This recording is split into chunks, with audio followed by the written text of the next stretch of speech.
Hi mga kabeshi kung magaganda na katulad ko. Char! Natatakam ka din ba? Nang inihaw na liempo, pero wala kang ihawan or uling?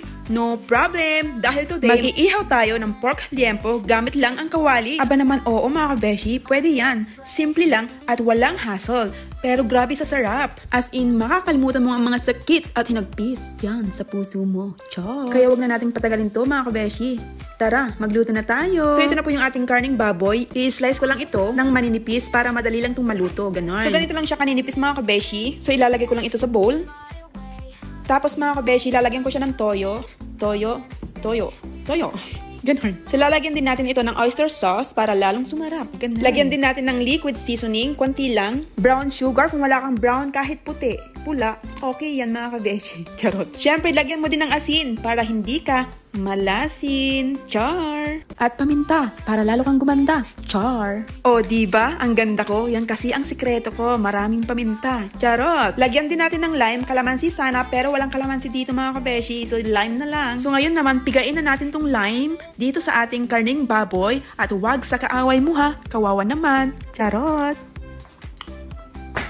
Asim! At syempre, lalagyan natin ng banana ketchup. Sa wakas nakabili rin ako ng banana ketchup. Bango.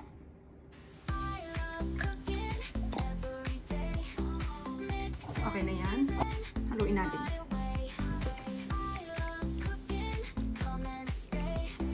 Lagyan din natin ng bawang para sa mga aswang. Charot!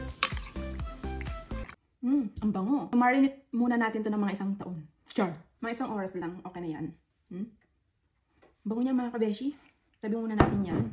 So ngayon naman mga kabeshi, pwede na tayo magpainit ng kawali. So mainit na po yung kawali, lagyan natin ng konting mantika. Konti lang mga kabeshi. So ngayon naman pwede na natin ilagay itong karning baboy sa ating mahiwagang kawali. So lutuin lang natin ito hanggang sa mag golden brown at dapat nasa mahinang apoy lamang yung ating kalan. Ganon. Okay na to.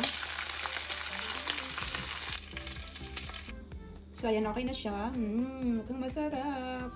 So, lalagyan ko lang ng konting Sprite itong ating marinade at ibuhos lang natin ito sa kawali at salahin natin ito. So, ilagay na natin itong nalutong liempo natin dito sa kawali at isimmer lang natin ito hanggang sa mag-reduce yung kanyang sauce. Ganon. Baliktarin lang natin ito para naman sa kabilang side ay lalong sumarap din. So, okay na to. Oops. Akala nyo tapos na tayo, no? Hindi pa. Para lalong sumarap itong inihaw na liempo natin sa kawali, lalagyan din natin ito ng mga iba't ibang gulay tulad ng cucumber, kamatis, at syempre, sibuyas. Maglalagay tayo ng suka, paminta. So, ayan, nailagay ko na pala yung ating cucumber, yung ating kamatis, yung ating sibuyas. Naglagay din pala ako ng konting asin, saka konting asukal. Para naman mabalance yung kanyang asim, ganon. So, ngayon naman, hiwain na natin itong liempo natin. So, ngayon naman, i-mix na natin silang lahat.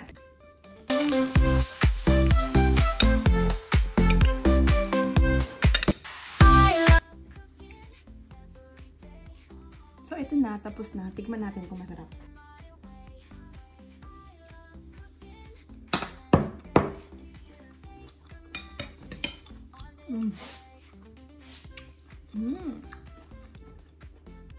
Ang sarap.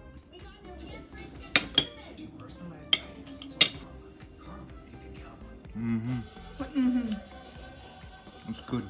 Really? Rate 1 to 10.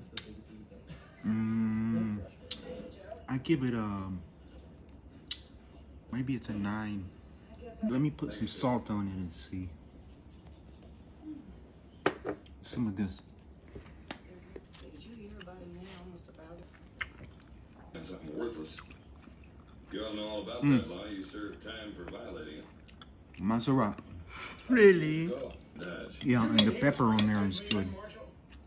Luke, you still got your money and you've been warned. That's good. So, ayan mga kabeshi, mas nagustuhan niya kapag maanghang siya. Hindi ko pala siya nalagyan ng sili kasi walang sili dito. Walang siling labuyo dito. So, buti na lang meron kaming chili flakes. Sarap. Sarap. So, ayun na nga. Tapos na tayong kumain. Tapos na ang ating kawali style na inihaw na pork liempo. So, kung nag-enjoy ka sa videong ito, don't forget to like, comment, at syempre, mag-subscribe ka na rin para sa more lutong bahay goodness. So, maraming salamat sa panonood mga kabeshi. Kita-kits sa next kainan. Bye!